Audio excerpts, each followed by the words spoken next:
दमोह जिले की सीमा से सटे पन्ना जिले के सिमरिया थाना अंतर्गत रहने वाले एक परिवार में एक महिला के द्वारा एक ऐसा कदम उठा लिया गया कि अब जहां ससुराल पक्ष पर मायके पक्ष के लोग प्रताड़ना और दहेज मांगने का आरोप लगा रहे हैं, तो वहीं ससुराल पक्ष के लोग कोई और कारण बता रहे हैं। ऐसे में पुलिस जांच के बाद ही इस मामले का खुलासा होगा।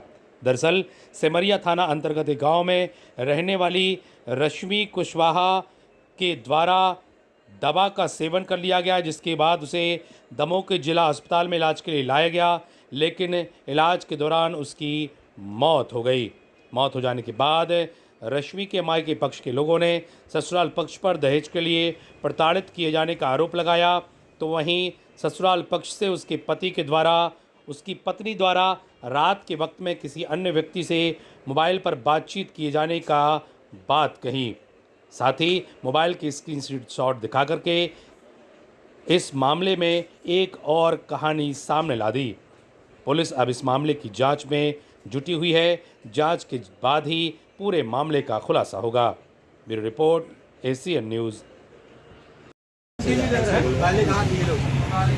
मैसेज मेरे को मोबाइल देती नहीं है, तो मैं कहाँ से दूँ? मोबाइल तुमको नहीं देती, मोबाइल ही नहीं देती। तुमको दो मोबाइल अपने से दिया, एक बना के दिया, एक 40% आता है, बंद हो जाता है अपने मन से। मैं दिया, मोबाइल दिया, बहन के लिए दिया, मोबाइल ले लिया, दूसरा मोबाइल भेजा तोड़ फोड़ के, उसको बना के दिया। मोबाइल पैसे इसको फंड की कमी सब दिया, सबको दिया। इसको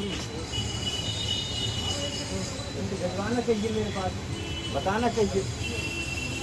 मेरे घर में मारपीट किया, इसका भाई था, बड़े लगे तो बहू को लेके आए, मेरी बच्ची को लेकर करा के गया, डोली को उसकी पर करने पड़ने बाद बोले पूछो किया कि नहीं किया। मेरे घर में तुम्हारे गंज का रहने वाला हूँ। मेरी सिस्टर के साथ एक बहुत ही दुर्घटना हुई है, जो कि ये रहने वाली सिमरिया से बिरासन गांव है, वहाँ की रहने वाली है। मेरी सिस्टर का कल देहांत हो गया है। उससे पहले मेरी सिस्टर को फ़ोन आया था एक दिन पहले कि मेरे को परेशान कर रहे हैं, मैं सुसाइड कर लूँगी, या कि ये लोग मेरे को मारते हैं, मेरे को बचा ले जाओ, मेरे को ले जाओ। मैंने बोला ठीक है मैं आता हूँ। इसके बावजूद तुरंत ही कुछ टाइम बाद इन्होंने अपना फ़ोन बंद कर लिया, उनके हस्बैंड ने उनका मोबाइल बंद कर दिया। मैं लगातार कई बार फ़ोन लगाया, इसके बाद भी इन्होंने मेरी बात नहीं कराई। मेरे घर वालों ने फ़ोन लगाया तो बात नहीं हुई। कल शाम को 4 बजे इन्होंने कॉल किया, उनके ससुर ने कॉल किया कि आपकी सिस्टर ख़त्म हो गई है। मतलब ये भी कहा कि ख़त्म हो गई, अच्छे से बात तक नहीं की, बोले ख़त्म हो गई, आप आ जाओ यहाँ पंचनामा कराने। मैंने कहा ठीक है। उससे पहले की कुछ दिनों की पहले की दुर्घटना है, मैं अपनी सिस्टर को लेने आ रहा था, तो इन्होंने कहा मत लेने आओ, नहीं तो मैं आपकी सिस्टर का मर्डर कर दूँगा। और इससे पहले शादी के अभी 1.5 साल हुए हैं।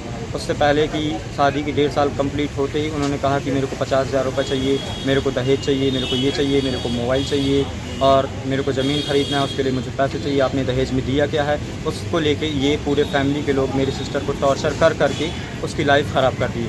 सर आप बताइए, मुझे इसका इंसाफ मिलना चाहिए। क्या लगता है आपको, आपकी बहन ने आत्महत्या की है? मेरी बहन ने आत्महत्या नहीं की है सर। मैं पूरे भरोसे के साथ कह सकता हूँ कि ये मर्डर है, एक तरह का पूरा मर्डर है। क्योंकि अगर कोई भी इंसान जहर खाता है तो उसके फैमिली वालों को पता होता है। इनको पता तब चला है जब वो मतलब मेरे को फ़ोन किए कि ये आपकी सिस्टर ख़त्म हो गई है, अब इस दुनिया में नहीं रही। तो बताइए, आप ही बताइए कि ये किस तरह का सुसाइड है, एक तरह का पूरा ये मर्डर ही है। क्योंकि इन्होंने मेरे को फ़ोन लगाया कि आपकी सिस्टर ख़त्म हो गई, ना पहले लगाया। और मेरी सिस्टर ने एक दिन पहले मेरे को फ़ोन लगा के कहा था कि ये लोग मेरे को बहुत मारते हैं, मेरे को मार डालेंगे, आप मेरे को यहाँ से आके ले जाओ। तो मैंने कहा ठीक है मैं आ रहा हूँ। इसके तुरंत बाद ही इन्होंने मोबाइल बंद कर लिया था। जब बात ही नहीं हो पाई तो मैं वहाँ घटनास्थल में पहुँच ही नहीं पाया। उससे पहले ही उनकी मौत हो गई। दहेज की क्या मांग है? दहेज की मांग हुई। इन्होंने एक बार मुझसे कहा कि मेरे को 50,000 रुपये चाहिए, फिर उन्होंने कहा मेरे को 5,000 रुपये चाहिए। लगातार इन्होंने मेरे से कई बार पैसे मांगे, मैंने इनको बराबर पैसे दिए। जब नहीं दिया तो इन्होंने ज़्यादा टॉर्चर करना शुरू कर दिया और आखिर में इन्होंने इनकी जान ले ली। किसने मारा है? पूरे फैमिली ने मारा मिलके। मतलब ये सब एक साथ थे। जब भी उसकी लड़ाई होती थी तो एक कमरे में बंद कर देते थे, उसको मारते थे, दूसरा कोई बचाने वाला नहीं आता था उसके। और ज़्यादातर उनकी मम्मी उनको बहुत ज़्यादा फोर्स परेशान करती थी और उनके हस्बैंड सब मिलके उन्होंने ऐसा किया और लास्ट में ये नतीजा आ रहा है। क्या नाम है उनके? मेरी सिस्टर का नाम रश्मि कुशवाहा है और उनके हस्बैंड का नाम कमल किशोर कुशवाहा है। वहाँ के रहने वाले? ये लोग रहने वाले सिमरिया के अंदर थोड़ा सा 4 किलोमीटर बिरासन गांव पड़ता है, वहाँ के रहने वाले। आप कहाँ के हैं?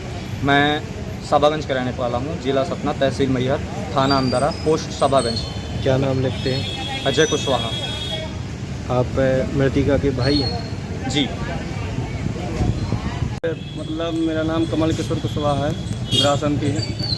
और मतलब मैं गांव आया था भूसा भरने के लिए, पापा लोग मुर्दा काट रहे थे, मतलब बगल में ही वहीं पे लगे हैं। तो ये लोग पानी आनी पीने आए, उसने नहाया भी लिया था, तैयार हो रही थी, मतलब मायके जाना था।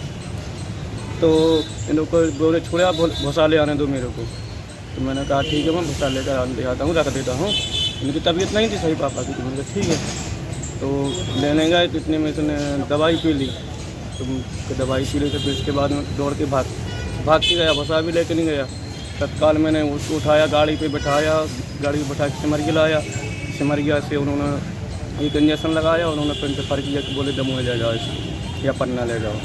तो उन्होंने कहा दमोह में चलो, दमोह में डॉक्टर है तो वहाँ पे अच्छे से इलाज हो जाएगा। तो यहाँ पे लेकर आ गए।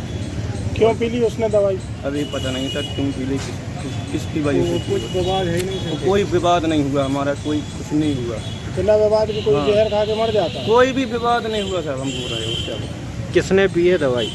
रश्मि ने, मेरी मिश्री ने। कौन सी दवाई थी? दवाई भी पता नहीं मेरे को कौन सी है। दवाई मैंने देखी, उसने मतलब वहाँ पे बताई थी कि मतलब वो रखी दवाई वहाँ पे, उसमें ऐसे बताई थी उसने। जब दवाई पी ली ऐसे बताई कि वो पी ली ऐसे। मैं दौड़ के गया, मैंने सीधा उठाया इनको और सीधा मैं अस्पताल लेकर भागा। माँ के पक्ष के आरोप लगा रहे हैं कि आप दहेज के लिए प्रताड़ित करते थे। नहीं, कोई दहेज के लिए हमने कभी नहीं कहा। माँ के पक्ष मेरे मोबाइल से आप कहीं रिकॉर्डिंग कर सकते, वो निकाल सकते हो, मैंने ऐसा कुछ भी नहीं किया। उनका कहना है आप लगातार पैसों की मांग कर रहे थे। कभी नहीं की मैंने, कोई भी मांग नहीं करी सर? कोई भी मांग नहीं करी सर। ना मैंने कभी बोला कि आपने इतना क्यों दिया, इतना क्यों नहीं दिया मेरे को। बीमार होने के बाद आपने सूचना सीधे मरने की किसी परिवार वालों? नहीं, मैंने सीधा उसके छोटे भाई को फ़ोन लगाया था कि दवाई पी ली। उसने कहा मेरी बात कराओ, तो उसने मतलब कान में भी लगाया था। उसने बोला कि अभी नहीं करनी, मतलब हुंका दे रही थी, बात करने की उसमें नहीं थी। एक तो साथ में आते मतलब, तो बोले कि नहीं करनी इस बात। आपने मर्डर करने की धमकी दी थी लड़की की, भाई ने बताया हो? कभी नहीं हुआ। मैं उसके जो मोबाइल था उससे कोई उसके फ़ोन पर कॉल कर रहा था और वो उसको टॉर्चर भी कर रहा है, बहुत धमकी दे रहा है, मतलब उसका कॉल मैसेज भी आ रहा है। हम लोग से उसका कोई विवाद भी नहीं हुआ कि मतलब उसने दवाई कैसे पी ली, कहाँ से पी ली। और वो अभी भी उसका अभी मैसेज आ रहा है उसका, तभी पता चल रहा है। रात को 1 बजे तक मैं सोता रहता था, वो रात को बात करती रहती थी। किससे कर दी थी बात? अभी पता नहीं है सर, अभी पता चला है मेरे को। तो जब मेरे पास फ़ोन आया ना, अभी पता चला। वो बात करके नंबर काट देती थी व्हाट्सएप से और डायरेक्ट कॉल लगाती नहीं थी। क्या धमकी देता था? अभी वो कट्टा बोल रहा है, मैं मार दूंगा तेरे को, छेद दूंगा तेरे को, छल्ली कर दूंगा। कौन है वो? पता नहीं सर, जानती नहीं है कौन है।